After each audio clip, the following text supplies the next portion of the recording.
À 18h, on attend toujours le résultat définitif des élections de mi-terme aux États-Unis.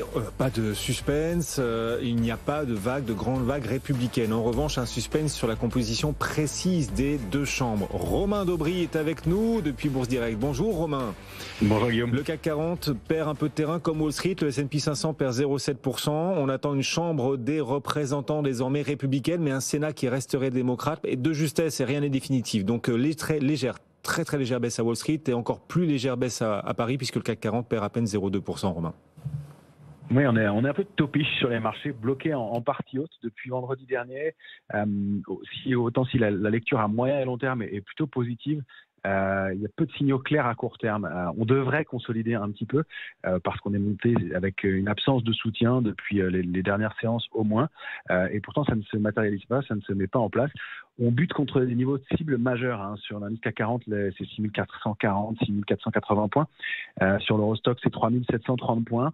Et ce sont des niveaux, des gaps baissiers hebdomadaires ouverts le 22 août dernier. On savait que ce serait un plafond de verre, on savait que ce serait difficile à déborder et c'est le cas et on manque de drivers. Or, on est arrivé sur ces niveaux-là avec de la baisse d'intérêt.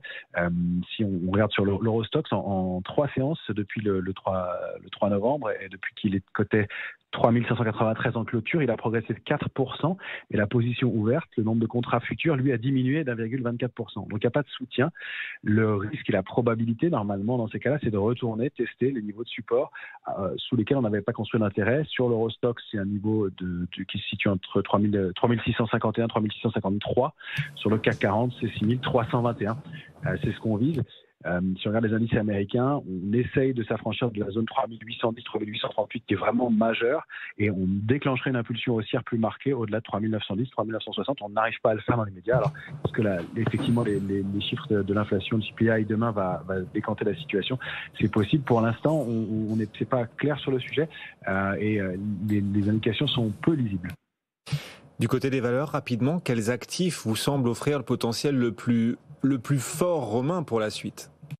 On est un petit peu en retrait sur ces niveaux-là, comme vous l'avez compris. On attend soit de déborder 6480 et de repasser en tendance haussière. Dans ce cas-là, on aime bien les valeurs cycliques globalement, même si on encaisse un peu. On a pris un peu de bénéfices partiels sur des valeurs comme Publicis ou SMCP.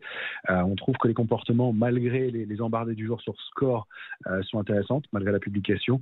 AXA reste valeur forte. On est positionné aussi sur des valeurs comme Schneider Electric. Et puis on surveille le comportement de Twax qui publie le 14, donc prudence pour ceux qui ne sont pas encore dessus, mais qui nous paraît une configuration intéressante. Merci Romain. Romain Daubry en direct avec nous depuis Bourse Direct. Bonne fin de séance. Romain, il reste 1 heure de cotation. Le CAC en toute petite baisse, moins 0,26%, 6424 points. On reviendra sur les élections de mi-terme, bien sûr. Sur les valeurs du jour aussi, de 17h à 18h. Notez Carrefour, dont le patron Alexandre Bompard était notre invité ce matin sur BFM Business. C'est bien le titre qui hier reculé, finalement rebondit après les explications d'Alexandre Bompard sur le plan stratégique. Carrefour récupère 1,3%. Aujourd'hui, plus forte hausse du marché. À l'inverse, Renault, dont le patron, directeur général, Luca De Meo, était aussi notre invité tout à l'heure. Renault continue de reculer. C'est la lanterne rouge aujourd'hui. Renault à Paris, moins 3,7%. BFM Business, BFM Crypto, le club. Ils sont là, on va essayer de leur remonter le moral parce que le Bitcoin a pas mal reculé ces dernières heures. Nos experts du club BFM Crypto, quelle perspective? Arrive-t-on sur de nouveaux points d'entrée pour le Bitcoin et pour ceux surtout qui souhaitent y investir? On rappelle qu'il ne faut investir que l'argent qu'on est prêt à perdre dans cet univers des crypto-monnaies qui reste extrêmement spéculatif. Valentin Demey vient de nous rejoindre, journaliste pour Cryptost. Bonjour Valentin. Bonjour Guillaume. Ravi de vous retrouver. Laure Merlin avec nous aussi aujourd'hui. C'est sa première sur BFM Business. Bonjour Laure. Bonjour Guillaume. Bienvenue, dirigeante et fondatrice de Play My Tech. Vous expliquez aux entreprises et même au-delà, aux militaires, les blockchains, vous leur expliquez les blockchains avec des Lego. Vous nous montrerez comment vous y parvenez. Tout à fait. Qu'à illustrer dans un instant. Si vous nous suivez à la radio, c'est avec BFM Business, c'est aussi à la télévision. C'est l'occasion de vous brancher sur notre chaîne en télévision. Laurent Pignot aussi nous accompagne. Salut Laurent. Analyste pour Zone Bourse. On est au plus bas de l'année aujourd'hui sur le Bitcoin, Laurent.